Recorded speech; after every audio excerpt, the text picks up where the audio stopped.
EV Ramaswamy Periyar समाज सुधारक या विवादों के जनक। आइए इस पर चर्चा करते हैं।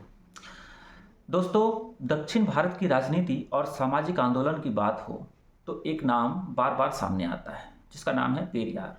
कुछ लोग उन्हें महान समाज सुधारक कहते हैं तो कुछ लोग उन्हें हिंदू विरोधी, विभाजनकारी और चरमपंथी विचारक भी मानते हैं। आखिर सच क्या है? क्या पेरियार केवल जाति विरोधी नेता थे या उनके विचारों में कई गंभीर विवाद और खामियां भी थे?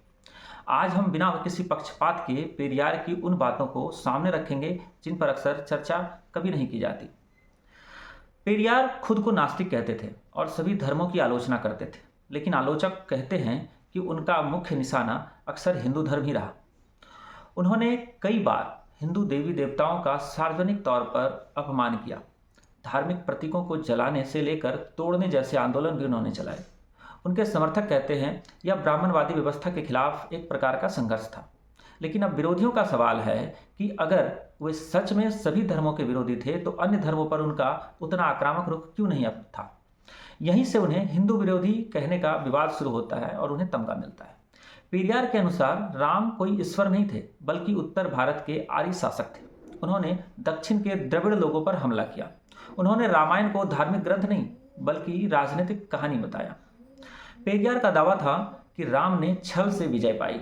उन्होंने संभोग जैसे शूद्र तपस्वी की हत्या की। उन्होंने स्त्री के सम्मान की रक्षा नहीं की। पेरियार के आंदोलन में कई बार राम की तस्वीरों का सार्वजनिक विरोध और दहन भी हुआ। आलोचकों के अनुसार यह धार्मिक आस्था पर सीधा हमला था। जहां राम पर उन्होंने हमले किए, वहीं रावण को महान शासक बताया। उनकी नज़र में सीता आदर्श नारी थी। उन्होंने सीता के लिए गलत शब्दों का भी प्रयोग किया और सीता को असामाजिक स्त्री तक कह डाला।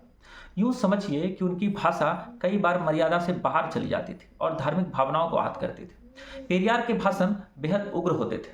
उन्होंने कई कई बार ऐसे बयान दिए जिन्हें आज के समय में घृणास्पद और भड़काऊ ही माना जा सकता है। अगर आज वो जिंदा होते तो पक्का है कि जेल में होते, ऐसा भी कह सकते हैं।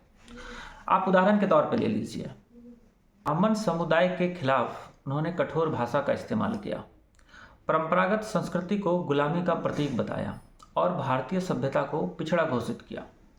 उनके समर्थक कहते हैं कि यह सामाजिक क्रांति के लिए जरूरी था, लेकिन आलोचक कहते हैं कि इससे समाज में नई प्रकार के नफरत पैदा हुई और असमानता बढ़ी। पेरियार भारत से अलग द्रविड़ नाडु नाम का राष्ट्र चाहते थे, यानी दक्षिण भारत को अलग देश बनाना चाहते थे। यह मांग उस समय भी बेहद विवादित थी और आज भी। समझ सकते हैं कि उनकी बातें किस तरह की विभाजनकारी थी।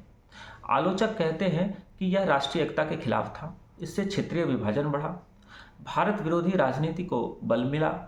हालांकि बाद में यह मांग कमजोर पड़ गई, लेकिन यह उनके राजनीतिक विचारों का भी बड़ा हिस्सा थी। आपको यह जानकर एक चीज और आश्चर्य होगा, पेरियार की शादी भी विवादों में रही, यह तो आप जानते हैं। उन्होंने अपनी शिष्या मनियम्मई से शादी की, यूं कहिए दत्तक पुत्री से, जब उनकी उम्र काफ़ी अधिक थी और वह बहुत युवा थी। समर्थक कहते हैं कि यह उनका व्यक्तिगत निर्णय था, लेकिन विरोधियों का आरोप था कि सत्ता और प्रभाव के इस्तेमाल की वजह से यह सब कुछ हुआ। इससे खुद उनके संगठन में असंतोष पैदा हुआ, नैतिकता पर सवाल उठे और पेरियार को अय्याश घोषित कर दिया गया। और यही घटना बाद में उनके आंदोलन में भी विभाजन का कारण बना। हर आंदोलन के पीछे, अगर आंदोलन समाप्त होता है, उसके पीछे स्त्री होती है। समर्थक कहते हैं कि पेरियार का मुख्य लक्ष्य था जाति व्यवस्था का अंत, लेकिन आलोचक कहते हैं कि जाति खत्म नहीं हुई, बल्कि नई वोट बैंक की राजनीति बन गई। समाज में ब्राह्मण बनाम गैर ब्राह्मण की खाई गहरी हुई, पहचान आधारित राजनीति बढ़ी। कुछ विद्वानों का मानना है कि उनकी विचारधारा ने सामाजिक न्याय के साथ साथ राजनीतिक ध्रुवीकरण भी पैदा किया। पेरियार पश्चिमी तर्कवाद से प्रभावित थे। उन्होंने कई बार भारतीय संस्कृति को ही अंधविश्वास और पिछड़ेपन का कारण भी बताया। आलोचक कहते हैं कि उन्होंने सुधार के बजाय अस्वीकार का रास्ता चुना, मतलब सकारात्मक परंपराओं को भी उन्होंने नकार दिया, जिससे कि समाज में आत्मग्लानि बढ़ी। जबकि समर्थकों का तर्क है कि बिना कठोर झटके के बदलाव संभव ही नहीं था। पेरियार की सबसे बड़ी वैचारिक व्याख्या यह थी कि रामायण वास्तव में आर्यों और द्रविड़ों के बीच के संघर्ष की कहानी है। उन्होंने कहा कि यह कथा दक्षिण के लोगों को हीन दिखाने के लिए बनाई गई। यही विचार आगे चलकर द्रविड़ राजनीति की नींव बना। दिलचस्प बात यह है कि पेरियार ने श्री कृष्ण पर राम की तुलना में बहुत कम आक्रामक अभियान चलाया। इसके कई संभावित कारण बताए भी जाते हैं। दक्षिण भारत में राम की पूजा अधिक राजनीतिक प्रतीक बन चुकी थी। रामायण उत्तर दक्षिण में भी बहस का केंद्र थी। कृष्ण से जुड़ी परंपराएं उतनी आर्य बनाम द्रविड़ के कंसेप्ट में फिट नहीं बैठती थी। लेकिन राम के खिलाफ जितना संगठित आंदोलन उन्होंने किया, वैसे उन्होंने कृष्ण के खिलाफ कभी कोई कदम नहीं उठाया। आरोप लगता है कि उन्होंने सोची समझी साजिश के तहत ऐसा किया।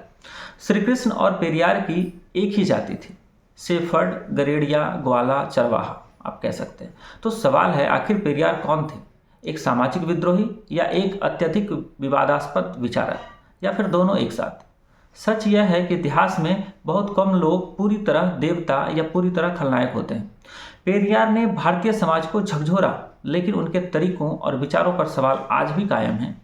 आप क्या सोचते हैं? क्या पेरियार सामाजिक न्याय के नायक थे, या विभाजनकारी राजनीति के प्रतीक, या फिर बेहद ही कुटिल और कठोर राजनीतिक? कमेंट में अपनी राय जरूर लिखिए और वीडियो को शेयर कीजिए। साथ ही चैनल को सब्सक्राइब करना नहीं भूलिएगा।